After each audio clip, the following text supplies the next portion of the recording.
Ben onları destekliyorum. Bu kurban enteresan bir iş, bir olay oluyor. Şimdi bakıyorum, Alevisi, Sünnisi birleşiyor. Böyle en aykırı görüşler ile, en ezber bozan tipler bile o et yememiz lazım falan diyor yani. Kurbanı savunuyor. O enteresan. Sonra ben son zamanlarda ya bu kurbanda bir iş var herhalde falan diye düşünmeye başladım. Yani bir neredeyse temel ayrım noktası haline getireceğim yani bunu. Enteresan. En moderni bile, en aykırı düşüneni bile o iş oraya geldiği zaman zınk duruveriyor.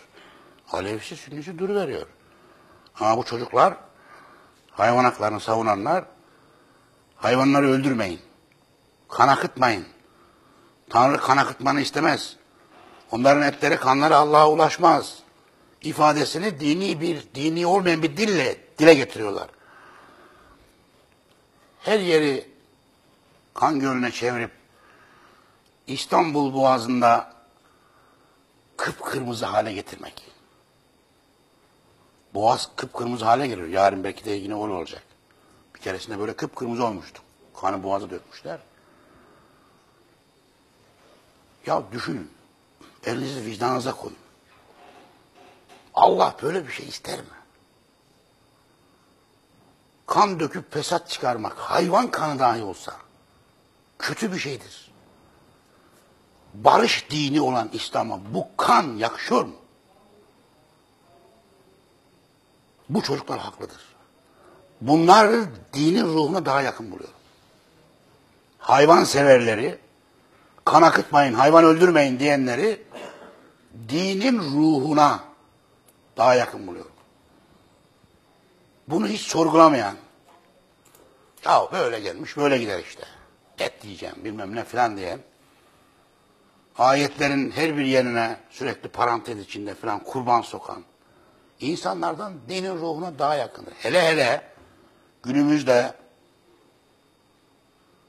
kafa kesik başla ekranlara çıkıp ayet okuyan, sonra kestiği başla top oynayanların dünyanın gördüğü bir zamanda hayvan haklarını savunmak, kesmeyin demek dinin ruhuna daha uygundur. Öyle ki kendilerine dindar demeseler bile Allah'ın sesi bazen dini muhitlerden değil, dini olmayan muhitlerden çıkar. Allah bazen böyle adamı şaşırtır.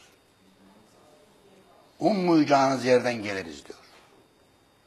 En dindarlık iddiasındaki adamın yaptığına bak.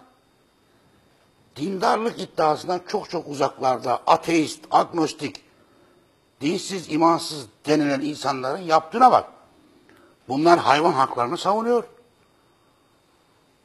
Hayvan kesmeye hayır, bayrama evet diyor. Hayvan kesmeyin diyor. Yani bir görüştür yani. Bir ona bak. Aklınla, vicdanınla bir ölç tart. Bir de bu kadar sakalıyla, sarığıyla, cübbesiyle konuşurken iki lafından birisi söyledi. Elhamdülillah, inşallah, maşallah, elhamdülillah, elhamdülillah. Geçen bir tanesini gördüm. Adamı kesmişler, önüne koymuşlar. Kestikleri adamın önünde Arapça konuşuyor. Niye kestiğini falan anlatıyor. O işçilerden bir tanesi. İki lafından birisi elhamdülillah. Bir de onu da Kafkasyalı Arap şivesiyle söylemeye çalışıyor. Elhamdülillah, elhamdülillah. Ha'yı getiriyor sürekli. Böyle çok acayip dindar görülüyor yani. Dindar yani. Kafa kesmiş, önüne koymuş ve dindarlık iddiasında. Sakalıyla, sarıyla, cübbesiyle, şivesiyle, konuşmasıyla, diliyle. Kardeşim elinizi vicdanınıza koyun. Bu mu dindar? Yoksa dinsiz dediğiniz, ateist dediğiniz, dinden uzak dediğiniz insanların ne olur hayvan kesmeyin, kan akıtmayın demesi mi dinin sesidir? Hangisi? Peygamberin sesi nereden gelirdi? Bence buradan gelirdi. Bu hayvan kesmeyin falan diyenlerin yerinden ben o sesi duyardım. Çünkü o ses öyle bir şeye benziyor. Çünkü kökünde merhamet ve adalet var. Hayvan kesmeyin diyen akımların kökünde kendilerine dindar demeseler bile merhamet ve adalet vardır. İnsanlar illa hayvan kesmek zorunda değildir. Yeryüzünde keşke hiç kan akmasa. Bak hacca gittiğin zaman bir hayvanı öldürürsen bir yoksulu doyurman gerekir. Haçta ihramlıyken bir hayvanı gereksiz, lüzumsuz yere öldürürsen onun yerine bir yoksulu doyurman gerekir. Neden bu emredilmiş? Ben bunu söyleyince canım o ihramlıyken diyor. İhrama çıktığımız zaman kesip doğrayabiliriz öyle mi? Yahu sana orada bir şey öğretilmeye çalışılıyor. İhramlıyken sana öğretilen her şey memleketine döndüğünde uygulaman gereken şeylerdir. İhramlıyken birbirinize eziyet etmeyin diyor. Kötü söz söylemeyin diyor. Hayvan dahi öldürmeyin. Bırak birbirini. Çiçeği koparmayın. Karıncayı ezmeyin. Çünkü ihrama girdiniz. Mübarek beldedesiniz. Emin beldedesiniz. Eşitlik yurdundasınız. Yerli yabancı herkese eşit hakla, herkesin hakkının dağıtıldığı yerdesiniz. Bunlar Kur'an'ın tabirleri. Burada sana bir şey öğretiliyor. Şu anda binlerce insan haçta toplandılar. Arafet'te vakfeye duracaklar. 9 Zilhicce, yarın da bayram. Bu milyonlarca insanın orada toplanması, mahşer provası yapması, ihramlara bürünmesi, çiçeği yolmanın, karıncayı ezmenin, bir hayvanı dahi öldürmenin, birbirine kötü söz söylemenin, itmenin, kalkmanın yasaklanmasının anlamı nedir? Barış yurdunun, barış toplumunun, barış ilişkisinin nasıl kurulacağını göstermektir. Memleketlerinize gittiğiniz zaman işte böyle öldürmeyin. İşte böyle birbirinize eziyet etmeyin. İşte böyle birbirinize yan gözle bakmayın diye bunu öğretmek içindir. Yani bütün bu haç ritüelinin amacı bu. Barış, eşitlik ve adalet ritüelidir. Bütün haccın her şeyi sana bunu anlatır. İhramından, tavafından, şeytan taşlamasından, Safa ile Merve arasına gidip Arafat'ta vakfeye durmaya kadar. Vaktimiz olsa da bunları da uzun uzun anlatsak. Şu anda vaktimiz yok. Ama tıpkı namaz gibi, tıpkı Ramazan gibi haçta içi boşaltılmış, ruhu göçmüş. Bir hacca gitmek 5.000 lira 15.000 euro arasında değişiyor. 74.000 kişi hacca gitmiş. 5.000 euro ile çarp kaç yoksul doyardı? Kaç kişiye ev olurdu? Ne oluyor? Gidiyorsun, dolaşıyorsun, geliyorsun. Gidiyorsun, dolaşıyorsun. Bu da için gitmesine ne gerek var? Herkesin bu ayda gitmesine ne gerek var? Bu bütün yıla da yayılabilir. Herkesin gitmesine gerek yok. Herkesin orada kurban kesmesine de gerek yok. Dolayısıyla bakın kurban, hac, namaz, başörtüsü, kandil gecesi. 4-5 tane. Bütün din bu. Peki kardeşim bunların üzerine tek tek düşün. Bunların insanlığa ne faydası var? Yoksula ne faydası var? Kur'an'ın ana vurgusu olan garip kurebaya, zil kurbaya, vel mesakin, yoksullara, vel fukara, fakirlere, ve müssebil, sokak çocuklarına, vel garaim, borçlulara, ve rikaf, boyunduruk altında yaşayanlara ne faydası var? Bana bir faydasını söyle. Hep beraber yapalım. Bunların öğretim yoluyla, sana bir şeyler öğretmesi yoluyla faydası olması gerekiyor. Ama sen de ondan bunu almıyorsun ki. Sana diyor ki ihramlıyken hayvan dahi öldürme. Sen diyorsun ki bu ihramlıyken geçerli. İhramdan çıkarsam elime nacağı alır, bıçağı alır, istediğimi keserim, doğrarım, yerim, içerim, kan dökerim diyorsun. Onunla bunu sorgulayamıyor. Bir defa bakın son olarak şöyle söyleyeyim bu kurban bahsinde. Kardeşim kitapta olanı gösteriyoruz. İnanmıyorsun. Geleneğimiz, atalarımız diyorsun. Demeye devam et. Eğer geleneğimiz ve atalarımız deseydi hiçbir peygamber mesajı günümüze kadar gelmezdi. Hiçbir peygamber ortaya da çıkamazdı. geleneğimiz ve atalarımız söylemine karşı bu peygamberi söylemi ortaya çıktı. Ve değiştire dönüştüre günümüze kadar geldi. O zaman şöyle düşün. Eğer bir şey doğal değilse, İslami de değildir. Kur'ani de değildir. Doğal. Doğal. Mesela insanlar su içerler. Su içmek yasak diye bir emir olamaz. Doğala aykırı. Doğaya aykırı.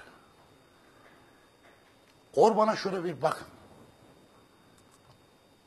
Ormanın kralı Arslan. Yapsa bu yapar onu. Toplu ceylan kesimi yapıyorlar mı? Bir kenara biriktirmek için. Bütün bir yıl bunu yeriz diye. Ormanın neresinde bizim şu kurban günümüz gibi bir gün var? Doğanın neresinde var bu? Doğal değil. Doğal değil. Bu nedenle de Kur'ani değildir. Toplu hayvan kesimi. Bayramı kastetmiyorum. Bayram doğaldır. İnsanlar birbirlerine giderler, buluşurlar, kaynaşırlar, paylaşırlar, bölüşürler. Tamam. Bu esnada da ben bu hayvan, vejeteryan ve vegan arkadaşların gittiği yere kadar henüz daha gelmiş değilim. Bu arada da insanlar birbirlerine et de ikram eder. Kuzu da keser, koyun da keser. Bu insanların arasında gelişmiş bir kültürdür. Ben buna bir şey demiyorum. Ben Tanrı adına dizi hayvanların Tanrı adına kanının akıtılmasının dini bir vecibe olduğuna itiraz ediyorum. Bağıra bağıra itiraz ediyorum. Ne haçta ne de haçın dışında. Bizim Allah'ımız önünde hayvanların dizi kurban edilip kanlarının akıtılacağı bir ilah, bir tanrı değildir. Böyle bir Allah yoktur. Benim inandığım Allah böyle değil kardeşim. Uğruna hayvan dahi olsa kan akıtılmasından nefret eden bir Allah'a inanıyorum. Demek ki siz öyle bir Allah'a inanmıyorsunuz. Diyor ki onların etleri ve kanları bana ulaşmaz. Bu ne demek? Yahu ne kesip duruyorsunuz? İstemiyorum. Haccın etrafını, Kabe'nin etrafını eski Araplar, müşrik Araplar kurbanla dolduruyordu. Etleri ve kanları bana ulaşmaz. Neden kesip duruyorsunuz? Böyle dediği halde neden hala devam ediyorsunuz? Etleri ve kanları bana ulaşmaz diyor. Niye kesiyorsun o zaman? Onu da şöyle anlıyorlar. Ben bunu küçükken babama sormuştum. Rahmetli babam çok küçükken dedim ki ya etleri ve kanları bize ulaşmaz diyor. O zaman biz niye kesiyoruz? Ta o zamandan sormuşum yani. Ancak sizin takvanız ulaşır. O zaman şöyle tefsir etmişti. Yıllardır bunu zihnimden atamamıştım yani. Sorgulaya attım. Etleri ve kanları ulaşmaz. Tamam, onu biz de biliyoruz. Keserken içinde yaşattığın takva ona ulaşır. Huşu ile keseceksin diyor. Hulusu kalp ile. Sadece Allah için. Şunun için bunun için değil. Yalnızca ve sadece Allah için kesiyorum diyerekten kesersen işte bu takva budur diye anlatmıştı. İlkokul 3'te veya 4'te.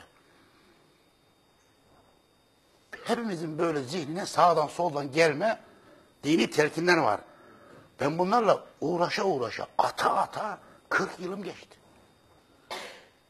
Yahu takva nedir? Bak gayet açık. Öyle evimin önüne hem de sembolik evimin önüne veya benim önüme hayvanları dizerek kesmek suretiyle kendinizi affettireceğinizi, dindar olacağınızı sanıyorsanız onların etleri, kanları bana ulaşmaz. Ben sizin kalbinizdeki takvanıza yani sakınmanıza bakarım. Sen nasıl bir adamsın?